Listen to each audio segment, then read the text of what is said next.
So if you're a Christian, welcome. If you're not a Christian, you are more than welcome to join us. And now let's give a big round of applause for Dr. Tour.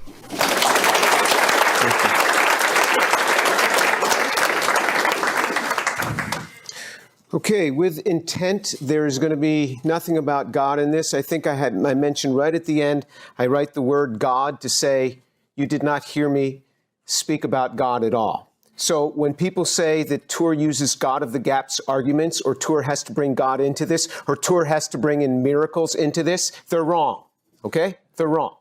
All right, now, I am locked and loaded. And it's not because of you. It's because of my position on these things has brought attack from people on the internet and attack from the scientific community.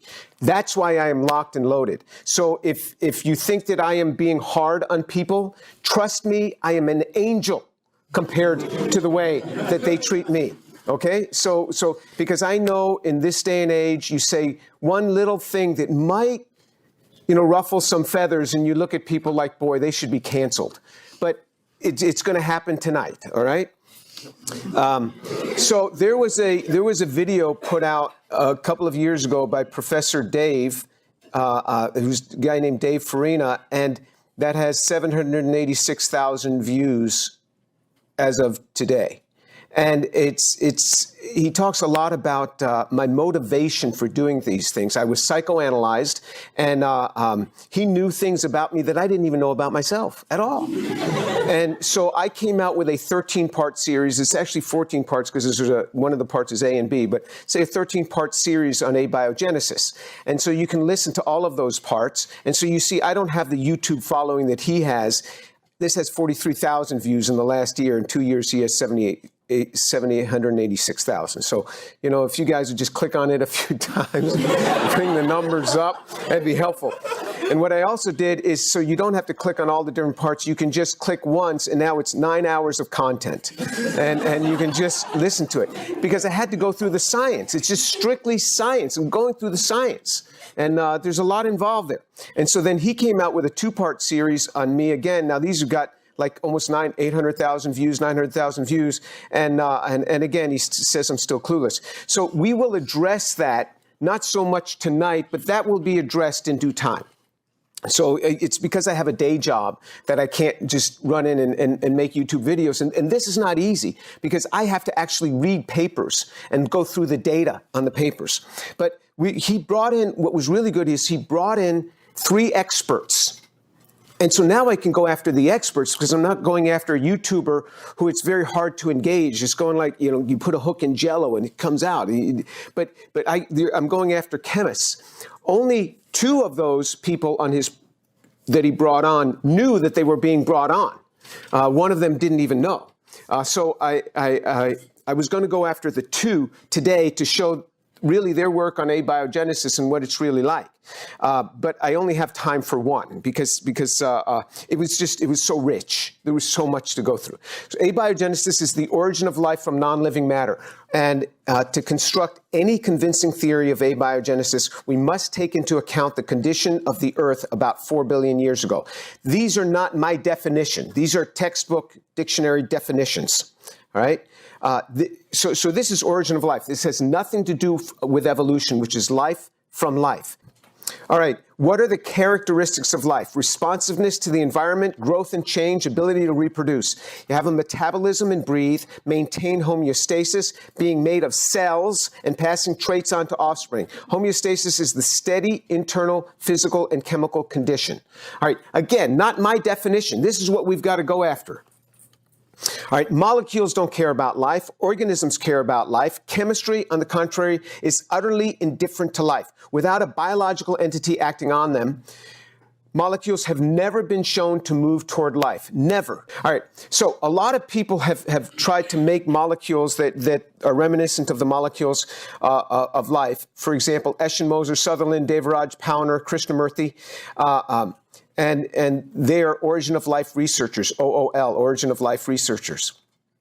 What they do is they purchase some chemicals, generally in high purity. They mix those together in water in high concentrations, really high concentrations, compared to the way they might be dispersed on an early Earth, or in a specific order, they attain mixtures of compounds that might resemble a precursor for one of the 4 classes of compounds you need for life. You need 4 classes of compounds: carbohydrates, nucleic acids, amino acids, and lipids. You need those 4 classes. They publish a paper making bold assertions, even though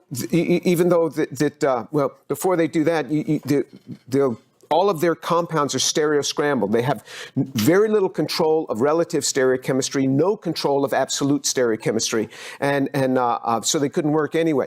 And they'll publish a paper much like Miller and Urey did in 1952. So we're 70 years into this since Miller-Urey experiment, which is a great experiment, I think. It was a great experiment where a bunch of the amino acids formed.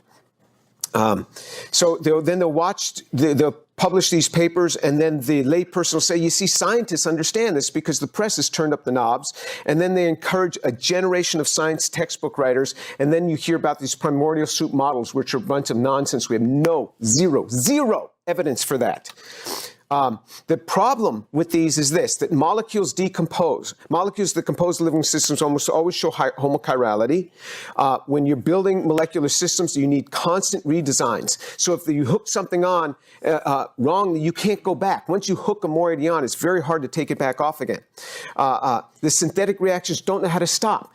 Molecules don't know what they're going toward. They don't, let's move toward life today. They don't know that. They're just moving along. And if they make an intermediate that's kind of interesting, kind of in your life, it's going to change into something else the next day under the same conditions. Molecules don't know where to stop. Time, although claimed to be the savior of abiogenesis, is actually the enemy because molecules decompose. You get a molecule as it's good, and then under the same conditions that it formed, it goes bad. All the time. And molecules don't sit around saying, I think I'll sit here for 1 billion years and wait for the next substrate to come. No, they oxidize. And if you say the Earth was reducing, fine. You had a lot of ammonia, which is more degrading than oxygen very often. Prebiotic systems don't have the ability to purify things, and they do relay synthesis. This was the origin of life researchers do.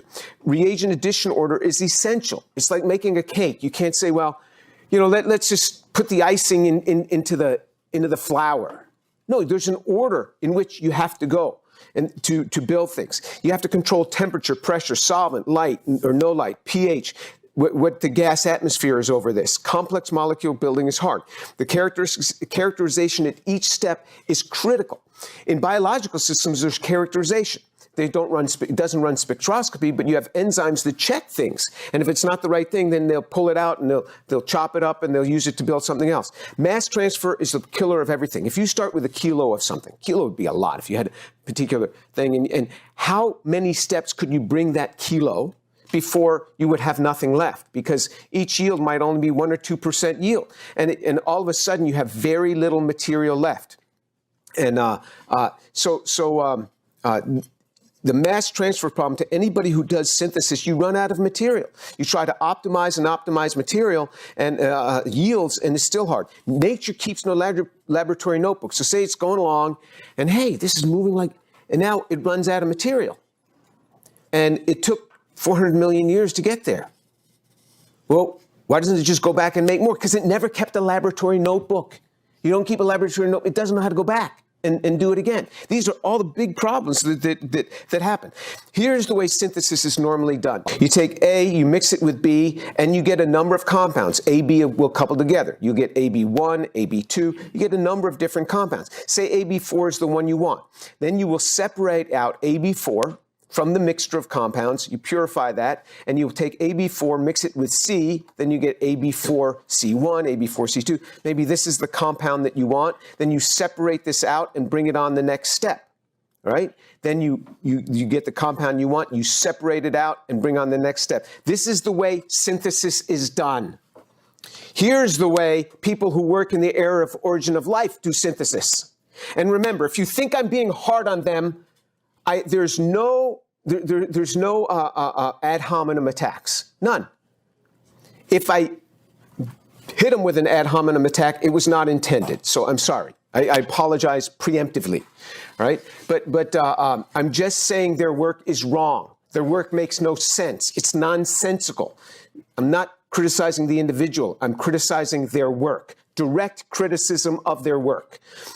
relay synthesis. Here's what they do. They'll take A and B, they make the same series of compounds, and then they never purify this because it's in such a mess they can't purify it. How would early Earth go about purification?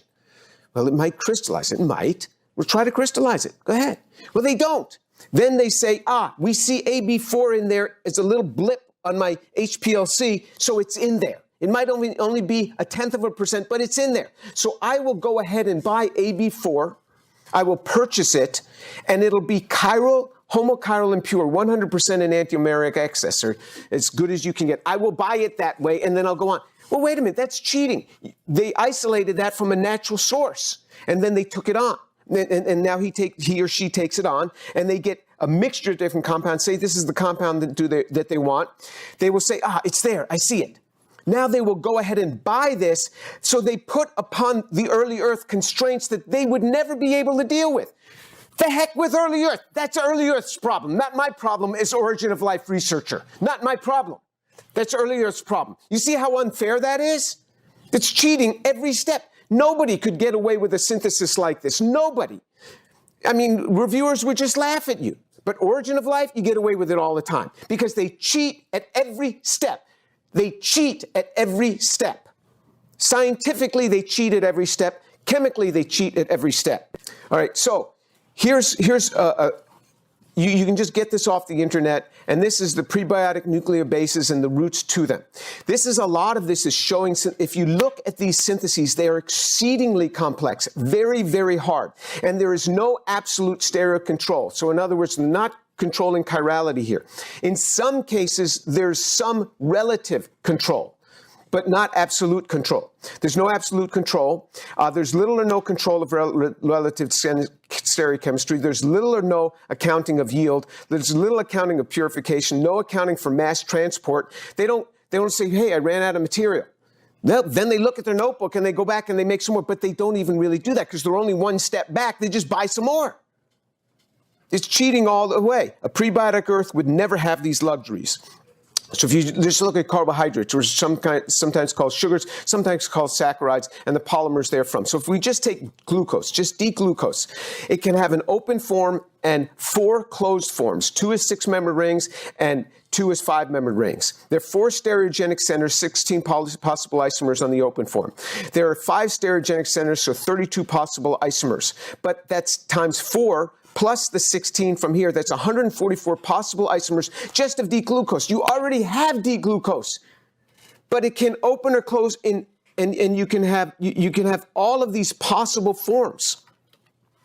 So if you just have D-glucose, how many ways can you hook together 6 D-glucoses? Because you want to make starch, for example.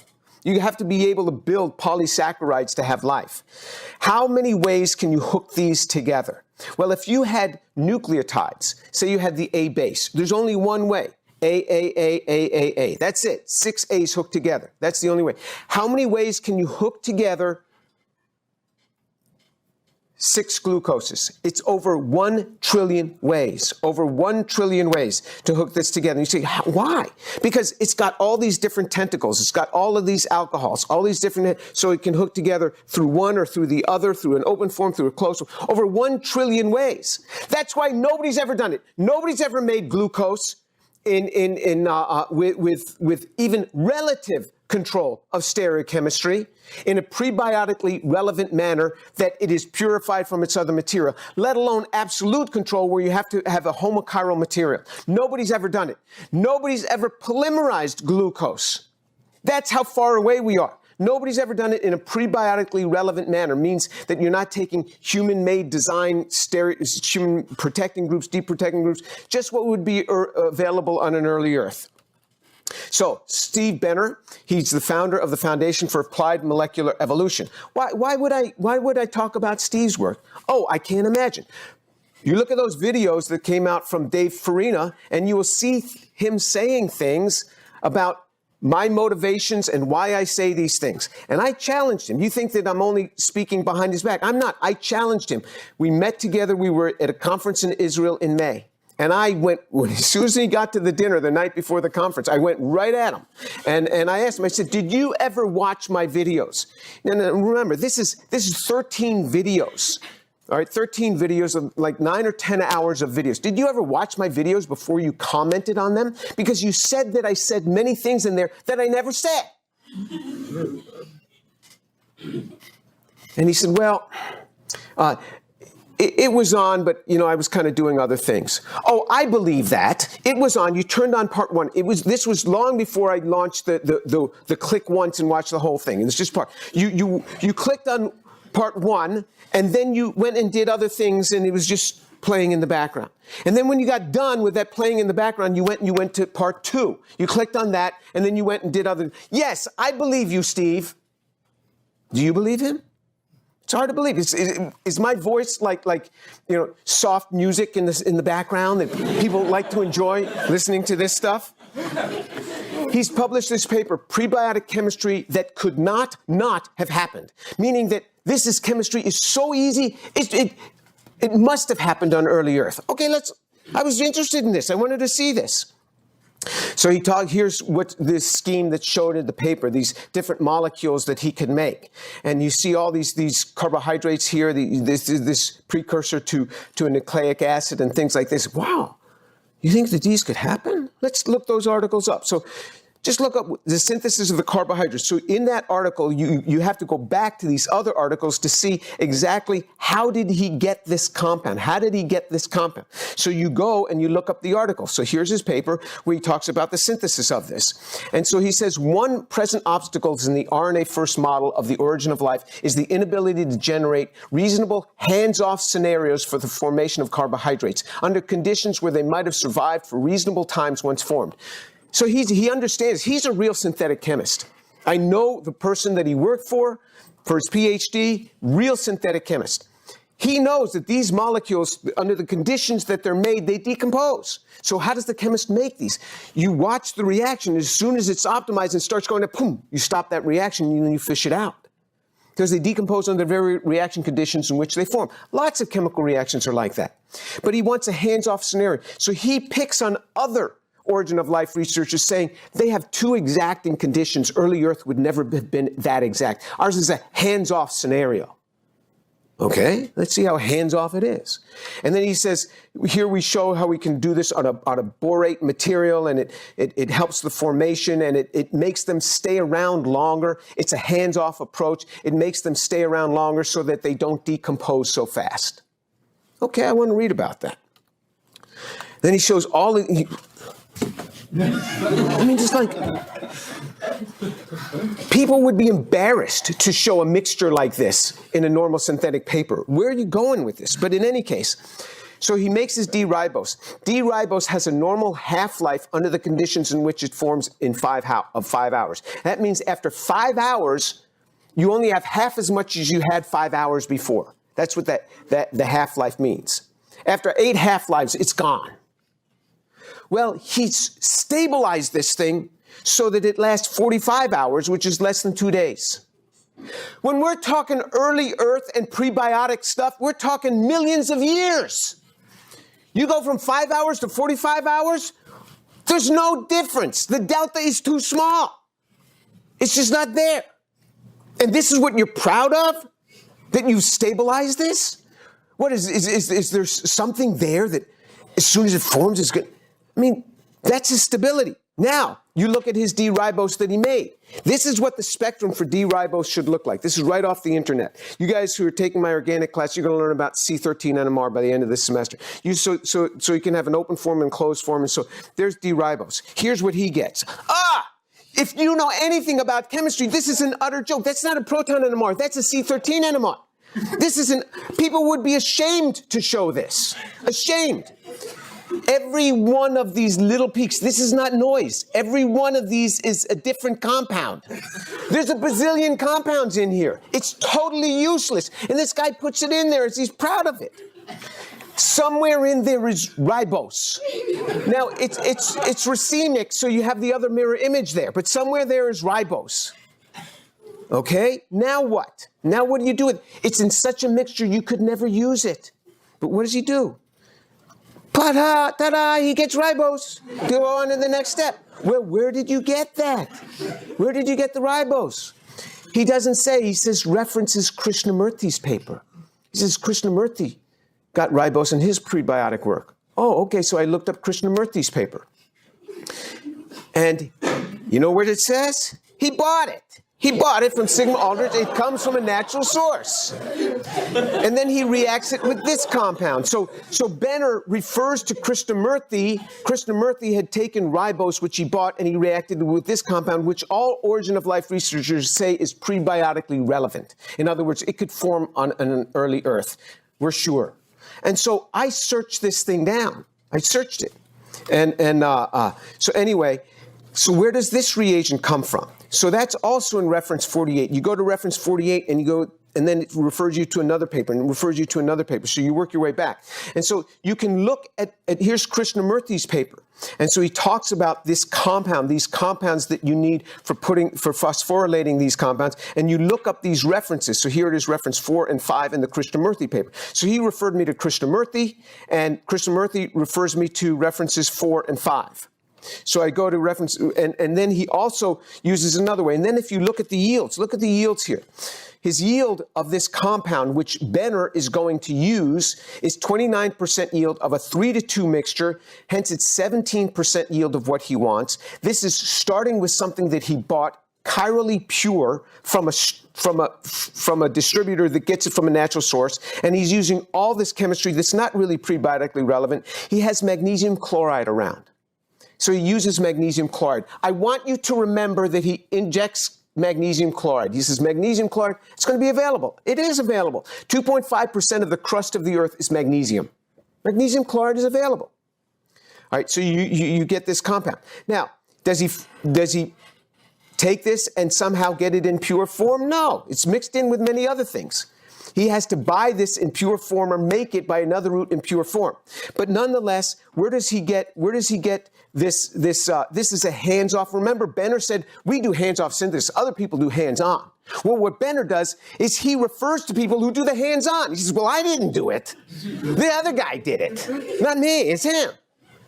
Here's the hands-off synthesis, D-ribose. Well, where'd you get D-ribose? He bought it from Sigma Aldrich. D-ribose was dissolved in water, and this sodium ammonium phosphate was added. Well, where'd you get that? I bought it. And it was added at room temperature. The pH value of the solution, 9.4, was lowered to maintain it at 7. Oh, how convenient was that? That really happened on an early Earth. Over a 24-hour period by addition of ion exchange resin, amberlite IR120. Where do you get ion exchange resin on an early Earth? No way. This is not a naturally occurring compound. These are all human-made at 4-hour intervals. Another batch of sodium ammonium phosphate pentahydrate was added at pH 7, maintained as before for 24 hours. Subsequently, the pH of the reaction mixture was lowered to 6.5. How convenient was that? And maintained for another 24 hours by addition of this ion exchange resin. And then the reaction mixture was diluted with 0.05 molar this ammonium formic acid complex. All of this, and then he gets this, and then he has to characterize it. So detailed, so involved. This doesn't happen. Did you ever go out to a puddle and see it doing one of these things? I ask you. This is the hands-on stuff that Benner criticizes, but then he cites this. This is available. It was done in early Earth because here's a paper on prebiotic synthesis where they do this type of thing. And the idea of hands-off is to have someone else do the hands-on part and then cite their product, buy it from an isolator of natural sources, and press ahead. That's what Benner did. Now, when you go to track that compound, which they say is really prebiotically relevant, you go back to this article, which is like from 1955, had nothing to do with prebiotic synthesis, using compounds that would never be available by prebiotic synthesis. You see how the science itself screams out that all of your chemistry is nonsense when it comes to prebiotic synthesis. As for ribose, it was junk, unusable, like everyone else's. No homochirality, so it's not accessible ribose. And even then, it's a trace in a sea of billions of other products. Yet the world believes this nonsense. And I'm the one speaking of miracles. This is miracle right here. This is miracle. All right. So then Benner publishes this paper, which he had talked about on that video. He talked about it on the video, so I go to look up the paper because he's criticizing me and he's talking about how we've made, these polyribonucleic acids. So I go to look up the paper. It's not there. So I contact him. I said, you cited a paper. Could I see the paper? I can't seem to find it. He says, it's not published yet. I said, you talked about an article in a paper as your prime example. It's not even published yet. Could you send me a preprint so I can look at it? No. You'll have to wait till it's published. It came out 13 months after his video. 13 months after his video. And he never said this in his video. It has a substantial fraction of 3,5 dinucleotide linkage. 3,5 is what you want. It has a substantial fraction. What the heck does that mean? Does that mean 2/3 of it? Or does that mean 1/3? Who knows? Who knows? A substantial fraction. He didn't even say the major portion is 3,5, which is the linkage he has to have.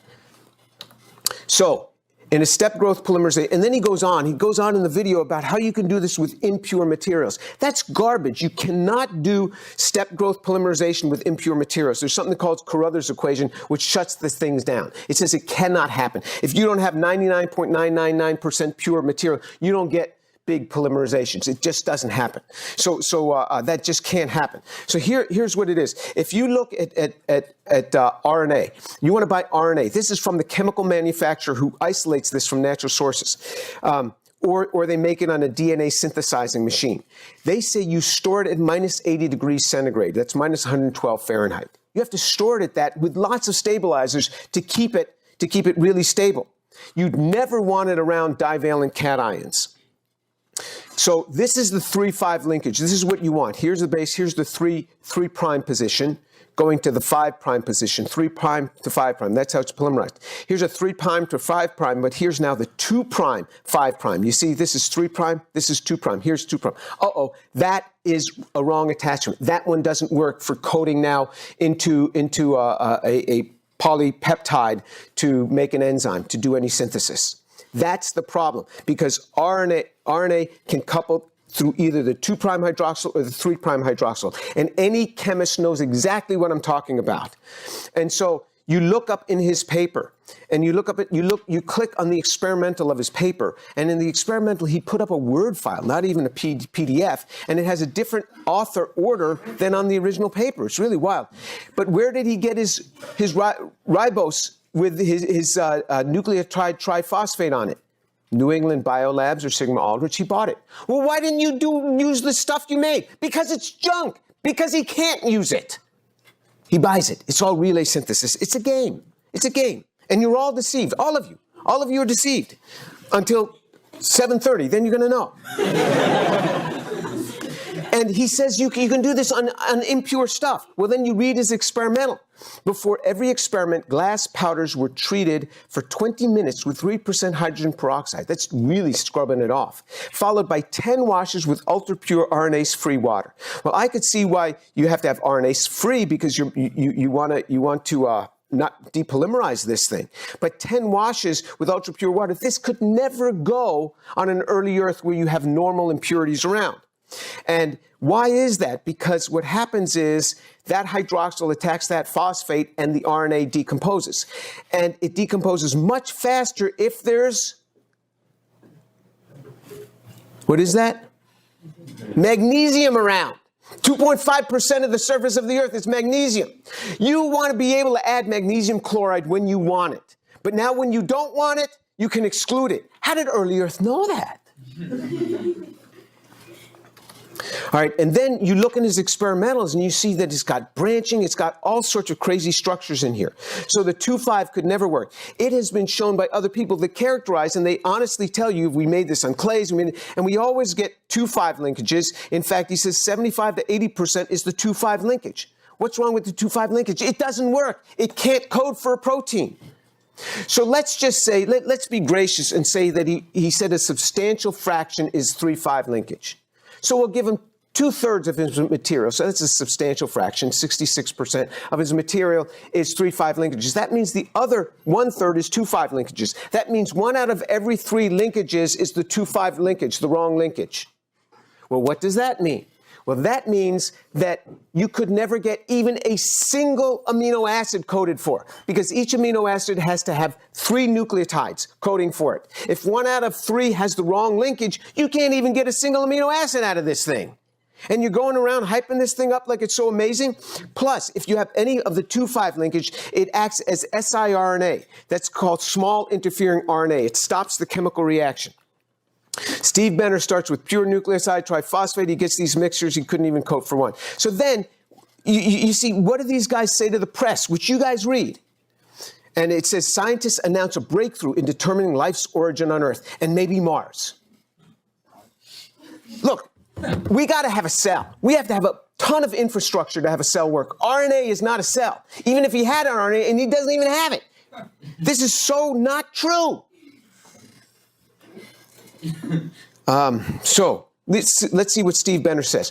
One community revisits classical questions with complex chemical schemes that require difficult chemistry performed by skilled chemists. That's hands-on stuff.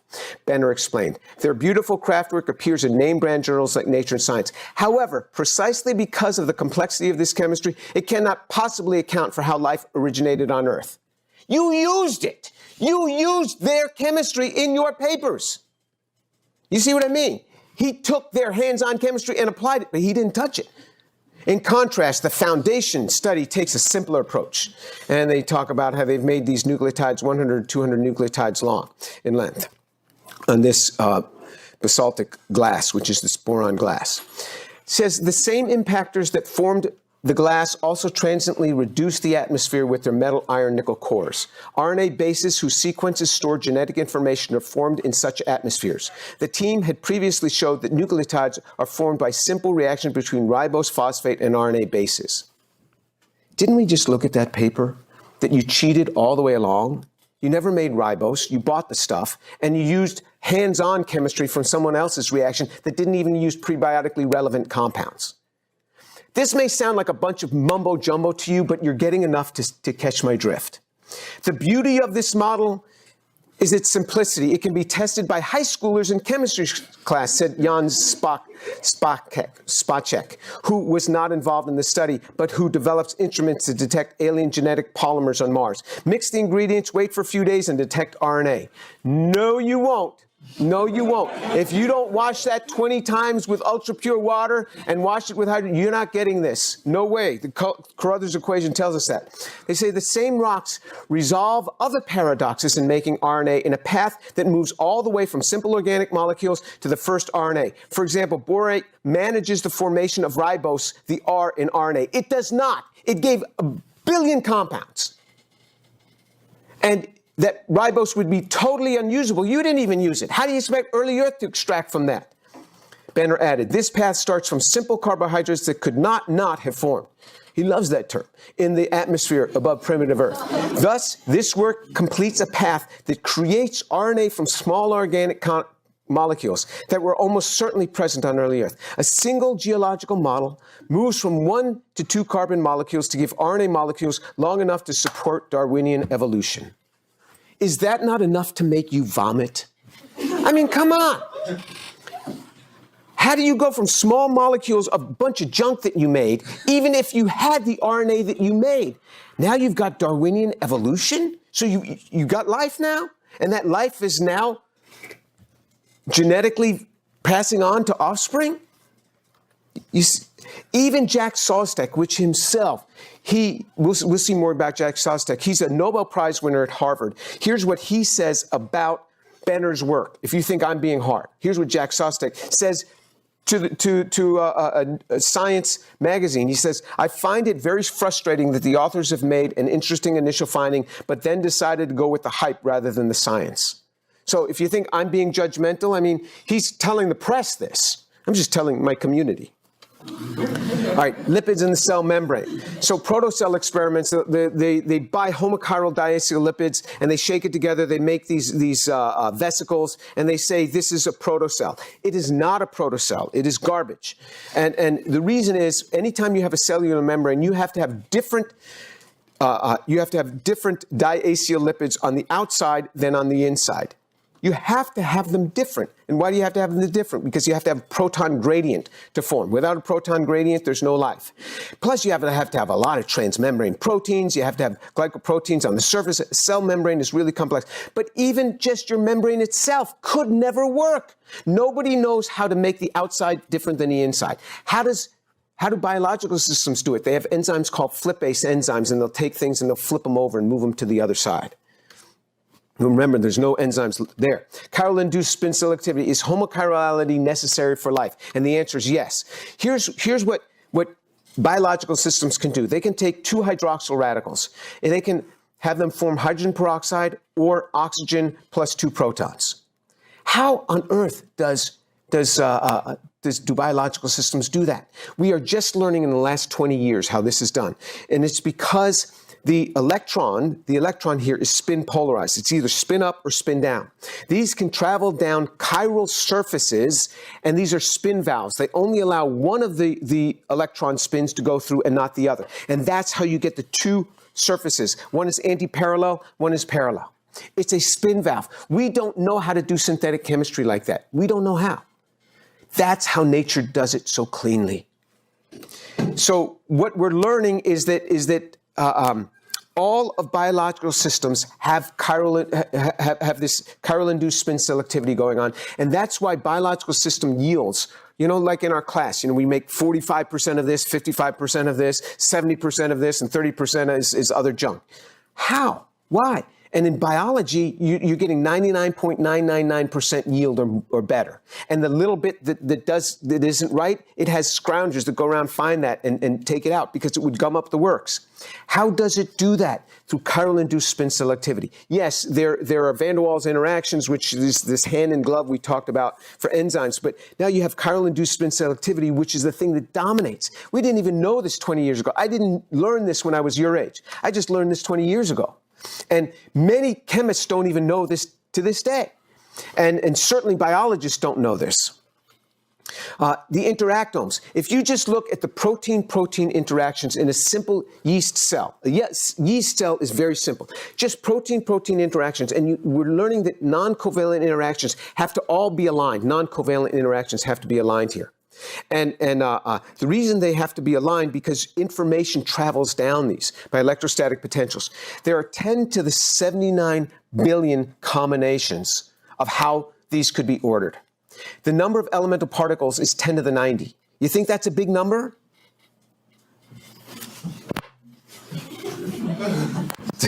It's a big, big number. It's a 1 with 79 billion zeros after it. And that's a big, big number. That's the number of combinations. And the yeast cell has the proper combination to get this cell to work. And that's why when a cell divides, it puts this information on both sides of the cell, and then it divides. And those do the same thing. The information is constantly passed on. Nobody knows how this is done. This is called the Leventhal 2.0 paradox. Origin of information. Critical for life is the origin of information, DNA or RNA, the order in which these things are attached. This information is primary, matter is secondary. Matter is secondary. So if I have a thought in my mind, all right, and then I write it on a piece of paper.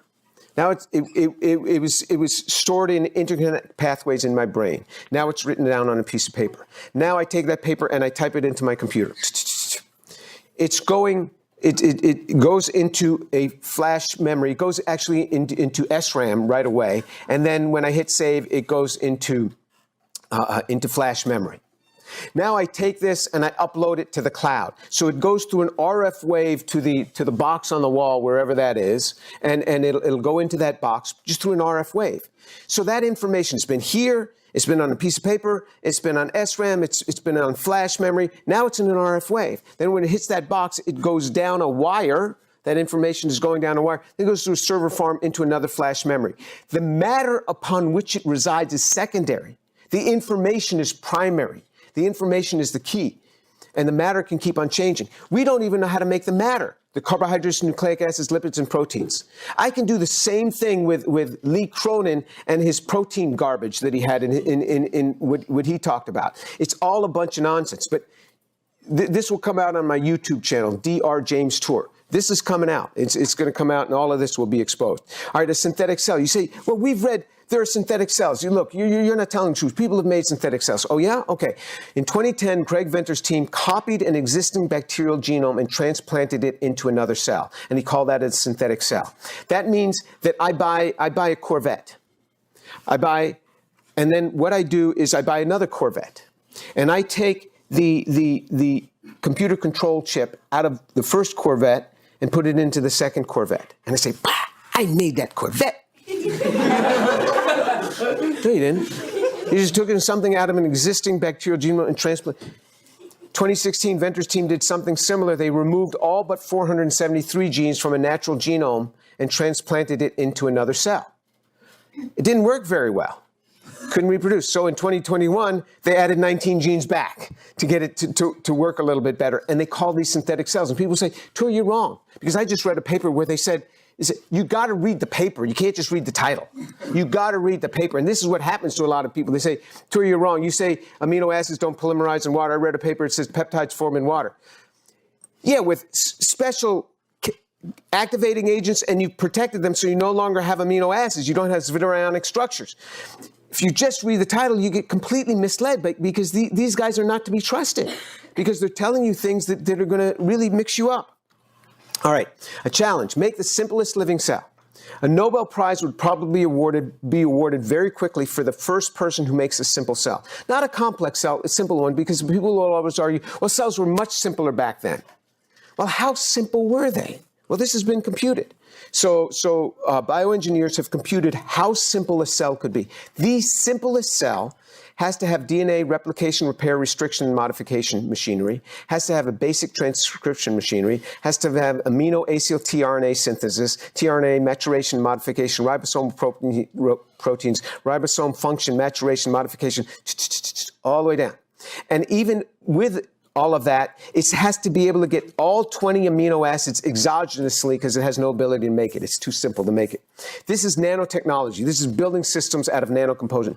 You have to have all of this in a simple cell. Does anybody have any of this in the junk that they build? No, nowhere close. You have to have all of this. This has been computed. So you can't play this game where cells were really simple back then. All they had was a little bit of RNA. That's a bunch of nonsense. Has to have all of this to be a cell. Remember the requirements that we said a cell has to have. And so go ahead and first you have to make the simplest cell. So first you have to make all the monomeric sugars, which nobody's ever made. Then you have to make all of the amino acids in chirally pure form, which no one's ever made. You can get some racemic, a bunch of racemic amino acids from the Miliuri type experiments and other experiments, but never in chirally pure form. You have to be able to make the nucleotides, where you have to first have ribose, then you have to have a base on there, and you have to have a phosphate on there in a relevant manner, and this all has to be chiral. You have to control all 4 of these stereogenic centers, 1 stereogenic center there, 4 stereogenic centers there. Then you have to take glycerol and desymmetrize it, because both of these CH2OH groups are enantiotopic. You say you can't do that? Well, then you can't make a cell. So, nice guy that I am, I'll give you that. Now just polymerize these, put them in the polymers. I'll give you this. Just make the polymers. Just make the polymers. Go ahead, make the polymers out of these things. Nobody knows how to do that. Nobody's ever demonstrated that either. Really, really hard. Remember this? There's over 1 trillion ways you can hook just 6 of them. Now you got to hook like 2,000 of them. All right? How many ways you're going to get that chemistry right? All right. Nice guy. I will give you that as well. And I'll even give you the sequence of nucleotides. So I'm giving you the information, which is another mystery. Nobody knows where this informational code came from. If somebody tells you that the DNA itself is the code, that's a bunch of garbage. That's like saying this memory stick. You know, I just bought it, this memory, I have a memory stick in my pocket. So this memory stick, this is the information. I haven't written anything on it. But that's inherently the information. No, the information, this is the medium upon which it's stored. The information is primary. So I'll give you the sequence. I'll even give you that. Even if you had all the components, could you build a cell? Nobel Prize awaits you. Surely you know more than a mindless early Earth. So they can't do it. They can't do it. In other words, even if I gave you a cell, I give you a cell that's alive and it just dies, can you bring it back to life? Because certainly a resurrection has got to be easier than a de novo synthesis. Everything's pretty much in place. Nobody can do it. We don't even know how to define what we just lost when that cell died. How do we even define life? That's how clueless we are. I said the exact same thing I'm saying to you. I said in May with Steve Benner sitting 10 feet in front of me in the audience. You know what he said? Nothing. And nothing is an answer in itself from a scientist. So you say, would you say this to a atheist? I already have. All right. Has the public been misled on origin of life claims? Under simulations of early Earth's atmosphere, scientists have mixed molecules together in the laboratory to produce complex life forms like frogs. 1/3 of the general public thinks that is true. Under simulations of early Earth, scientists have mixed molecules together in the laboratory to produce simple single-cell life forms like bacteria. 2/3 of the public thinks that's true. Who are these people? Well, the average age was 38, half male, half female. 80% of them hold college degrees. You think you've been taught things that aren't quite right? This whole thing about molecules in a puddle or in a pond, lightning strikes, molecules form. Those molecules form into slithering creatures and they come out of this pond. That's the primordial soup model. That's a bunch of nonsense. Here's the dichotomy of the messaging from origin of life researchers themselves. Jack Szostak, Harvard Nobel Prize winner. He said in 2014, he said, we'll have life in the lab in 3 to 5 years. He said that in 2014. How you doing, Jack? How's it going? Harvard astronomer and Origin of Life initiator director, who was also there, Dimar Seselov, also a panelist, told the audience that years ago, Origin of Life was a neglected question, mostly because people thought it was too hard. But outside the meeting room, he confirmed that they were indeed now very close to life in the lab. Seselov thinks it will take like 5 years and not 3. Okay. How's it going, Dimitar? How you doing? 6 months, I don't know if I have it in here, but 6 months after that, Jack Szostak retracted what he said. He said, well, I was being a little overambitious. We're working on making the RNA. You don't even have the RNA yet? Even if you had the RNA, you don't have a cell, you don't have life. He doesn't even have the RNA yet by a prebiotically relevant route. At the University of Chicago, here's what he said in 2021 on a YouTube a virtual lecture at the University of Chicago. And basically, that's because RNA, we know we had to get RNA. And RNA is delicate. It has a phosphodiester backbone. It's subject to degradation by intramolecular attack of the 2' hydroxyl on the phosphate, which I showed you. So you can get cleavage of the backbone, which is catalyzed by metal ions. You have magnesium in there. You probably have a few hours, and it's toast.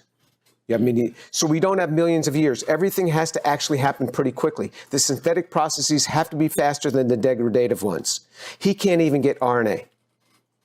And yet he went around saying he'll have life in the lab 3 to 5 years. That's why everybody's confused. Here's Lee Cronin, another Origin of Life researcher. He said in this video, September 9th, 2011, he said this. What I'm going to try and do in the next 15 minutes or so, this is during a TED Talk, is to tell you about an idea of how we're going to make matter come alive. And what I'm going to try and do is plant some ideas about how we can transform inorganic dead matter into living matter in inorganic biology. So at the end, Chris Anderson, the moderator, says, just a quick question on timeline. You believe you're going to be successful on this project? When? The question was when. Look at the answer. So many people think that life took millions of years to kick in. We're proposing to do it in just a few hours once we've set up the right chemistry. Chris Anderson says, and when do you think that will happen? Because no answer is an answer in itself. So we pushed him on it. Hopefully in the next 2 years. 2011. How's it going, Lee? This is what I'm talking about. This is the problem. Steve Benner, in 2021, he said to Dave Farina in that YouTube video, I suppose many of the big paradoxes in Origin of Life have been solved. Like, none of them have been solved. But to the professional in 2019, in a talk, it's all on YouTube, he said, chemistry is actually hard to get to work. The molecules precipitate, the molecules hydrolyze, the molecules decompose. So it's very much a constraint that you have to deal with. It's one goddamn problem after another. I guess I did mention God. Okay? All right? So it's one goddamn problem after another, he says. This is what he says to the expert, because he's a real chemist. He knows we can't even get the molecules made. But that's not what he tells the world. Remember, he's the guy saying, we figured this out. It's life on Earth, life on Mars. I mean, it's all here. Here's 41 textbooks talking about the primordial soup model, the textbooks that you guys grew up with. In fact, these are upper-level college. Here's intro college, upper-level college doing the primordial soup model. You're still learning it to this day. And these are only the ones that I could identify through the help of a friend between 2001 and 2018. This is what you guys learned with. Researchers in Origin of Life community have publicly accused me of being nefarious and not adhering to current scientific consensus. You bet I don't adhere to current scientific consensus. In fact, some of the biggest discoveries have come when people didn't adhere to the current scientific consensus. So because of that, I'm nefarious, which means wicked, evil. Unlike the claims of making life in 2 years or 3 to 5 years, or that many of the paradoxes have been solved, what really is the current state of origin of life research? Nobody has shown a method to make the homochiral versions of lipids, amino acids, nucleic acids, carbohydrates in a prebiotically relevant manner. Nobody has shown the mixtures found in meteorites or interstellar space could have been useful for synthesis. Even John Sutherland said, I don't think meteorites make the right sort of mixtures, but we need to have more constrained chemistry to actually make the right sort. Little bits of things can be delivered, but they're all mixed in with other things. You can't do chemistry on vast mixtures because they gum up the works. Nobody has shown prebiotic routes to polymerization of the amino acids, nucleotides, or carbohydrates with required specificities that are needed. Carbohydrate polymerization is unfathomably hard. Almost all amino acids need protection. DNA bases sometimes need protection, and you have the 2535 problem. Nobody has solved the code problem for ordering the nucleotides. Nobody has come close to making the higher order structures. Remember, all of these things you have to have a cell. Nobody's ever come close to this. And John Sutherland had the audacity to write in Nature Chemistry, all cellular subsystems could have arisen simultaneously through common chemistry. Boy, I'd love to see that. Nobody has ever shown the lower and enantiomeric excess mixtures could facilitate the requisite high-yielding biological-like chemistries with minimization of heat release, thereby mitigating the need for chiral-induced spin cell activity. We do all these computations in our mind, and we dispel 10 watts in the process. This computer is just putting out so much more heat. Why? Why don't we burn up? Why doesn't a cell burn up? Because of chiral-induced spin cell activity. You had to have had chirality from the beginning. It's not something that you could have evolved into. Nobody can explain the requisite interactomes. Remember the 10 to the 79 billion? Nobody, even if given all 4 classes of molecules in any desired order, could prepare even the simplest of cells. Nobody has come close to synthesizing or even suggesting how to synthesize the simplest of cells in a modern laboratory, let alone a sufficient suggestion on how to do this, how the universe could have done it in 100 million years, because that's the time from when the Earth cooled to the time where you find life. As soon as the Earth cooled, you find life. Or even 14 billion years. You want to give it the entire time of the universe? Fine. Nobody has even a hypothetical method for doing this. I've not talked at all about God of the gaps. So when people make that accusation, this is just changing the argument. They want to attack me as an individual because they cannot address the science. Address the science. Address the science. As a scientist, I would never say that we will never understand. I couldn't do that. One day in the distant future, I presume we will understand life's origin. But for now, we are nowhere close. How do I know we're nowhere close? It's because of this. It's because of the moving goalposts. Because every year we find out the cell is more complex than it was the year before. Not because the cell itself got more complex, but we find out about it. We didn't know about chiral-induced spin cell activity. We didn't know about interactomes and the 10 to the 79 billion. And that's just protein-protein interactions. You got protein-DNA interactions. You got protein-RNA interactions. You get DNA-RNA interactions. All of these things going on. Nobody knew about this. So the target is, oh, I got to do that too? So the target's further away. That's how I know we're nowhere close. Okay, therefore, scientists remain clueless on life's origin, and current scientific models for emergence of life are nonsensical. Here's how you can connect with me, and I'll stop right there and open it up for questions. And that's it. Thank you.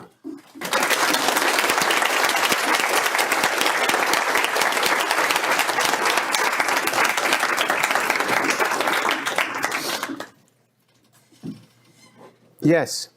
Why do you think there is such a divide between the current state of origin of life science and the public and media perception of it? Yeah, I think the public has been thoroughly confused, and the origin of the confusion comes with the origin of life researchers themselves. Some argue that the press is responsible. The press is not nearly as responsible as the origin of life researchers. You look at the quotes of these people in their actual papers, it's crazy. And then when they get to the press, it's an order of magnitude more crazy what they say to the press. And it's quotes. So the press is just reporting what they say.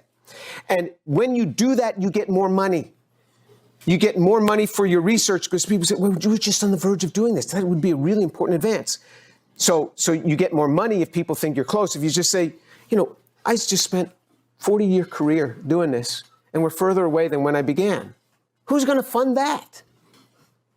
So, I don't know exactly why they say, but it's from their own mouths, their own words are so off. And that's why the masses are so thoroughly confused. And most scientists are confused on this. Number one, most scientists don't know the difference between origin of life and evolution. They say, Tour, you're always talking about evolution and the problems. I don't talk about evolution. I talk about origin of life. These are two very distinct, different things. Secondly, that they think that this has been solved. I've asked my colleagues, they say, it comes from the foremost reaction. I started looking into this about 6 years ago.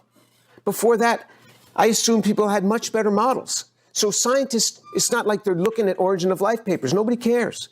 They're too busy doing their own things. You know how many emails people get a day? I mean, half your day is just addressing emails. And you don't have time to read origin of life papers. So the community thinks that these origin of life scientists know this stuff, but they don't. Yes? Yeah, so I guess, how plausible do you think that as we maybe learn more about initial Earth conditions, that some naturalistic account of abiogenesis would be plausible? Or do you think the more we find out, the more challenging we find out that sort of model would even be probable, even if there's a probability it'd be right. Additional probabilities? Yeah. Can we find out that the origin of life, the origin of the Earth was different so that the system was better set up to do this? Yeah. It would have to be better set up than the most advanced laboratories in the world today. Because we have no idea. So could it happen? Sure, anything can happen. But it seems implausible based on even the most advanced labs today are clues. We don't know where the origin of information is. We don't know how to keep these molecules stable. So we don't know that. Now, if we can say the life was planted here by some alien, and I'm okay with that. But this is origin of first life. That just begs the question. What is the origin of first life? And that's what we have to get back to. And people will say, well, Tour, what do you think it is? I haven't the foggiest idea. As a scientist, I have no idea. People say, well, then you shouldn't criticize. That's totally wrong. What we teach our students to do is you look at a chemical reaction and you formulate a hypothesis on how this reaction may have gone.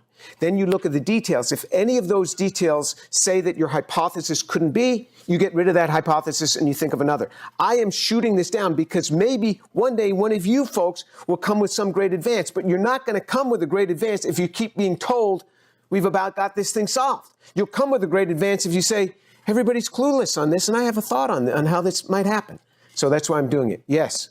Yeah, so we have a question online. The first part seems like you already addressed it.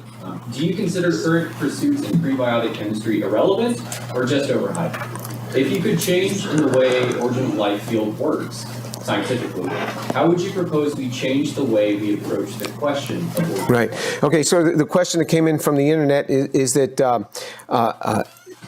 do I think that the work being done is not worth being done, or should we just keep doing it? And what do I propose that we do? I think that the way we're doing it is so wrong, it's just got to stop. Radically stop. It's getting us nowhere.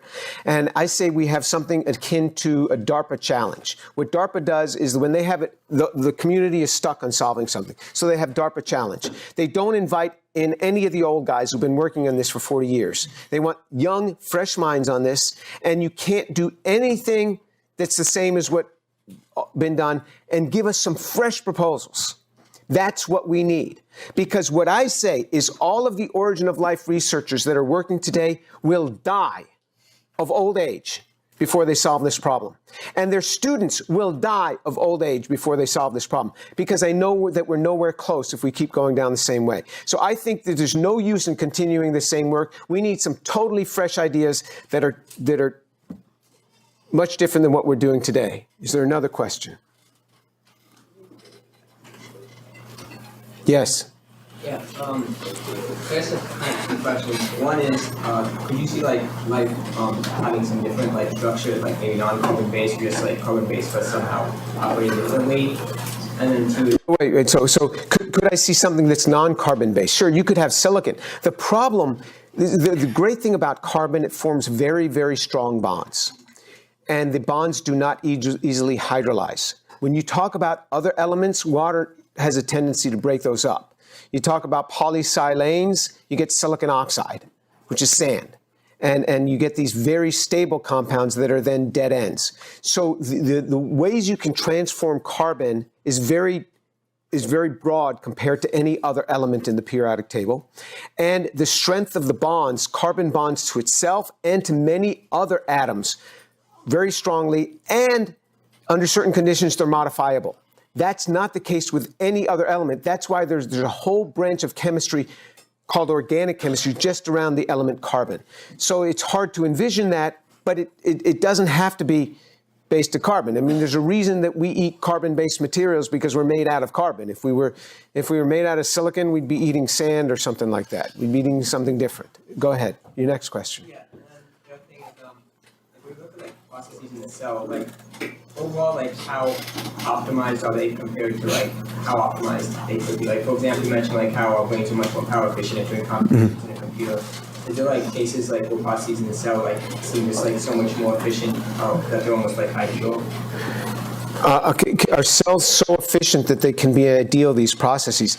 It is very hard to match a cell with many things, but there are human-made things that hands down win. When you're talking about vast computation of crunching of numbers, I mean, computers win hands down over human beings.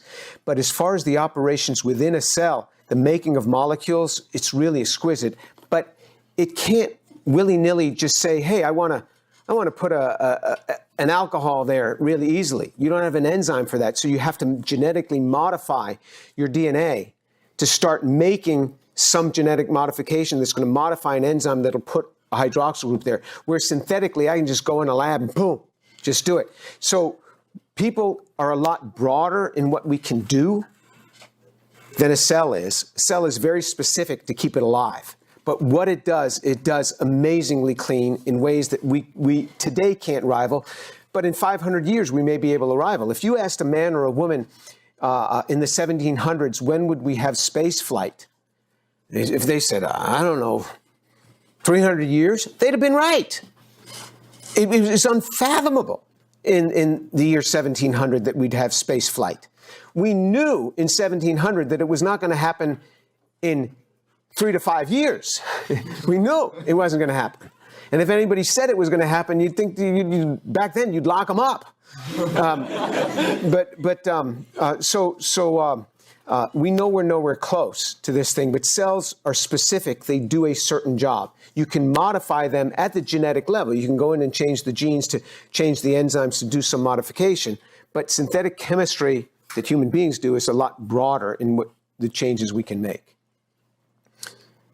Yeah, yes, in the back. So I think one thing that feels about like the primordial soup model is that you don't have to think about it very much, because if you do think about it a lot, then it falls apart. So how would you recommend explaining to people, or actually ourselves, who I personally don't have a background at all in chemistry, on a like as simplistic way as possible? Yeah, so how do you explain to people the origin of life in a simplistic way? Because the primordial soup model is so simplistic that it's a convenient thing to explain to people, but it's like totally wrong. It's totally wrong. So, the astronauts were just super good basketball players, and they could jump really high, and that's how they got to the moon. That's a simplistic model for children, but it's so wrong. We would never teach that. We never teach that to children. This is so wrong. It's not worth teaching. I think the better explanation is we do not know how life formed. We just do not know. There's so many problems we do not know. We know the types of compounds that would have to be available. We know that they're going to have a cell and have these properties because life has these properties. We don't know how we arrived at it. And then I think people would be a lot more interested in going into this field. How many people work in origin of life? Not many. Because most people think it's been solved. There was another question. Yes? Yeah, I was wondering what makes you personally so passionate and motivated to speak up against it? Yeah, why am I so motivated to speak up against this? It's because somebody pushed me. Because somebody pushed me. Because what happened was I was going up for an award, and a few of my colleagues said they would never put me up for the award because you have to have other colleagues to nominate you. You can't. I nominate myself for this award. You're not allowed to do that. They said, we won't nominate you because you signed a statement back in 2001, which is now called the Dissent from Darwinism Statement. At the time, I didn't even know what. It came to me in an email. It was like in 2000 or 2001. It came to me in an email. You know how fast you go through emails. And I read this statement. It says, can you agree to this? I said, yes. I found my name on a list with 700 other scientists. And the statement goes something like this, that we find that natural selection and random mutation are insufficient for accounting for the diversity of life. Therefore, further research is warranted. Never said Darwinian evolution was wrong. It just says we find it insufficient, so further research is warranted. That statement then was used in the Dover trial, where people were trying to bring creationism into schools, and it was held up as a statement. Look at all these scientists. And so people think that that statement says something that it doesn't. So my colleague said, because you signed that statement. I said, what statement are you talking about? I didn't even know what they were talking about. So then I said, did you ever read that statement? I said, do you know what that statement says? You know what they said? No. Nothing. They didn't know what it said. I said, you go back and read that statement. They came back. They read the statement. One of the people was a Nobel Prize winner. The other was in the National Academy of Science. And they both came back. They said, well, it was carefully crafted. I said, well, duh. I mean, you think they're going to just fly by the seat of their pants on this statement? Where in any other place of science would you not say that further research is warranted? That is the kiss of death for a scientist to say that. We get no more money. Further research is always warranted. But because that came to Touchstone, and they said, because you signed that statement, I said, well,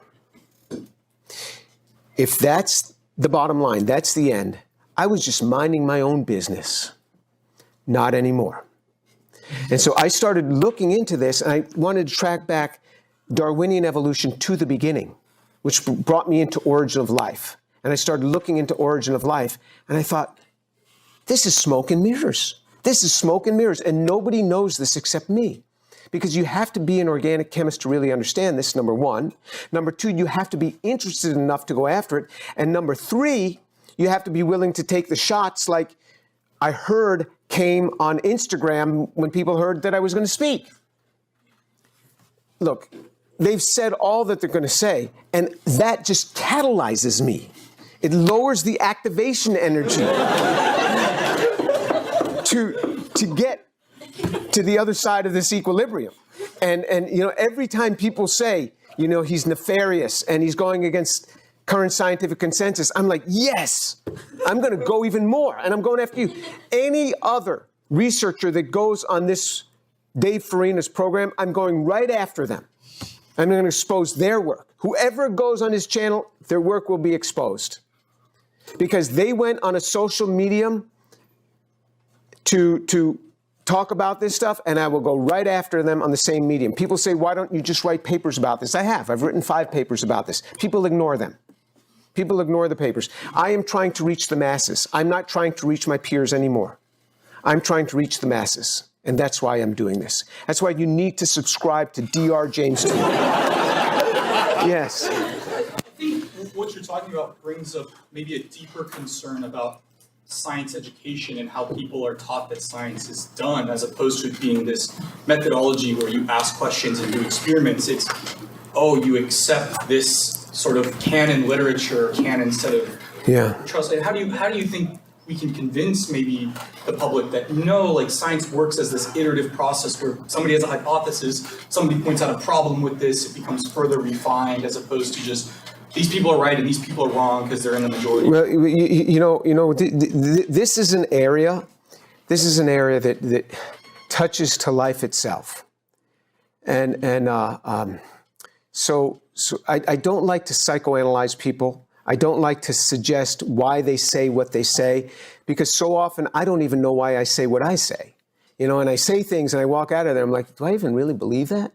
So it's hard for me to psychoanalyze others, but you're absolutely right. The scientific process is different than what young people think who haven't yet been engrossed in this thing. So much is controlled by money, by some powerful people with money, and they can push certain agendas, they can move funding, and if you start bumping up, and you can feel their pain. So when somebody spends, like Benner, the last 40 years of his life working on this thing, and I come along and I say, you don't have ribose, it's garbage.